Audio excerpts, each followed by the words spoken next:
Games.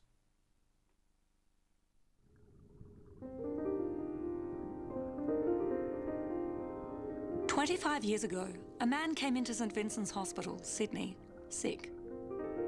He was from New York, a gardener, young and fit, with a crowded sexual history, and he was gay. The doctors made their diagnosis, the first in Australia: AIDS. No one knew what caused it or how it might be spread. Later, when he seemed well, he was simply discharged. And that was the last the doctors saw of him.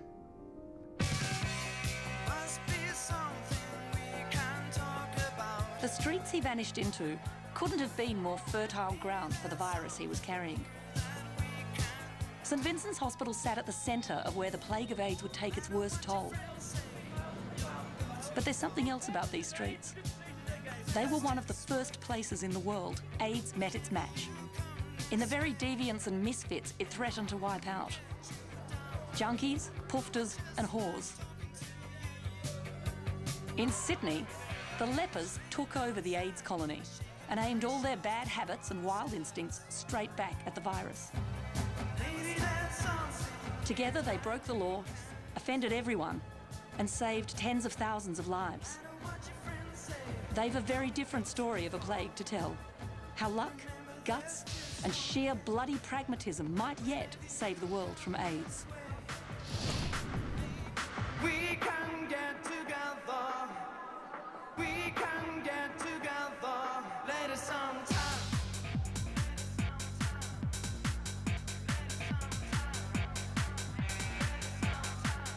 The amount of sex that was going on pre-AIDS in Sydney was ridiculous. It was just an abomination. There were bars around town where the barmen were 15. They weren't licensed. They were open till 5 o'clock in the morning when everywhere else was closed at 2. We run into a nest of homosexuals one Saturday morning. And they were all dressed up in women's drag. They'd been on the booze for about 2 weeks. No one knew it yet, but the AIDS virus was already in the bars and clubs of gay ghetto Darlinghurst. And if this was Sodom, Gomorrah was right next door. Of all the brothels lighting up King's Cross, the biggest and brassiest was the Nevada. The Nevada? Ah. The Nevada, you didn't really need to look for the ads in the paper. You know, all you had to do then was to go down to the Cross and walk up Bayswater Road to that magnificent old Victorian building and look up, and there the women were calling down to their clients. I did my apprenticeship on the streets in Liverpool Street. And that was a time when we were virtually shoulder to shoulder, you know. I've had the pleasure of attending the inaugural meeting of the Australian Prostitutes Collective. And I think I signed a book that made me a member, even though no one checked my references.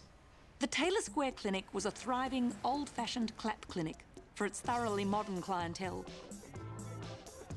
Later, it would have one of the biggest AIDS caseloads in the country. I thought at the time, well, if I go into venereology, that's the party end of medicine. People get gonorrhea and syphilis, you treat them, make them better, and then they go out and catch it again. But at least they're having fun catching the diseases that they're afflicted with. Waiting rooms were a very good place to cruise and meet new friends. The patients were good fun. We were the same age as them. Going out socialising was always good fun. Everyone knew you. It was a pretty happy time.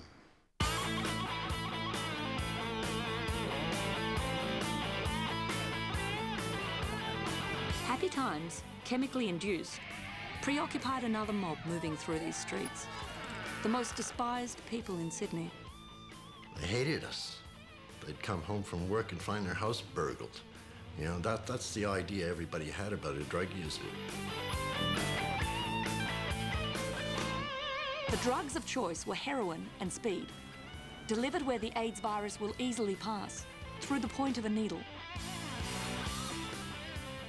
All these drug users running around, because back then it seemed like there was an epidemic of drug users.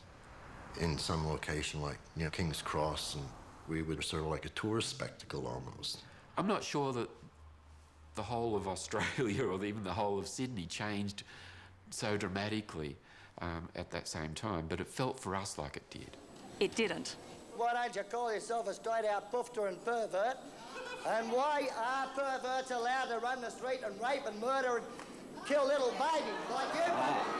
I'm quite happy to call myself a poofter. I don't regard the term as offensive. I dislike the term pervert intensely. Do you consider yourself as a normal member of society? None of them were. Running a brothel or shooting up drugs were serious crimes. And as late as the 80s, so was gay sex. Maximum penalty, 14 years. Double the sentence for rape. Gays pushed back. They would not change their behaviour. They would change the law. We certainly were never going to be quiet, and we were never going to go away. We were politically savvy, and we were used to battles.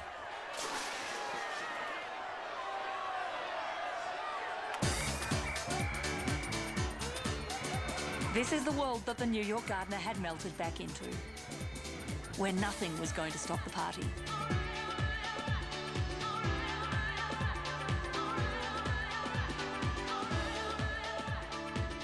It's a bit like the day you give up smoking, you never forget it.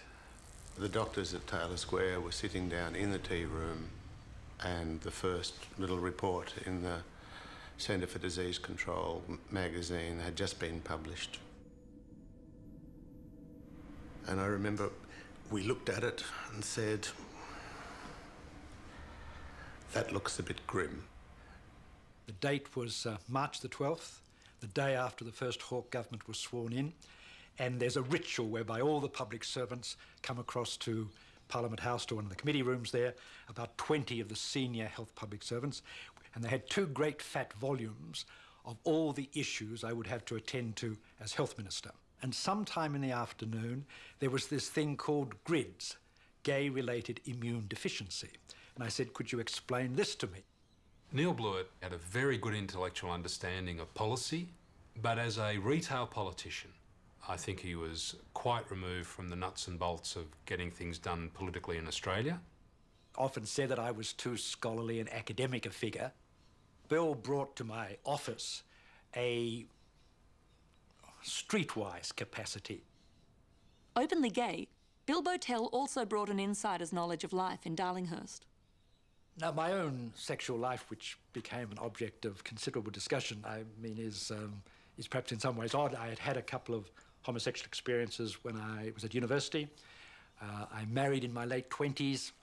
It wasn't as though I was in the closet, popping out and having unacknowledged affairs behind my wife's back. Nothing like this occurred. So for 30 years, I had had no contact with this world really whatsoever.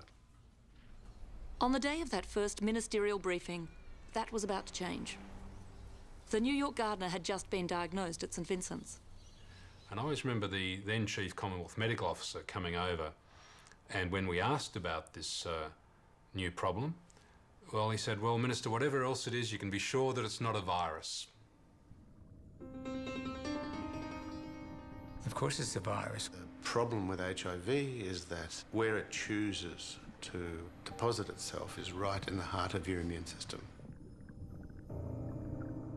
So it's both an attacker, but it demolishes all the soldiers that you recruit to try and overcome the infection. So, I mean, you couldn't get a more efficient killer.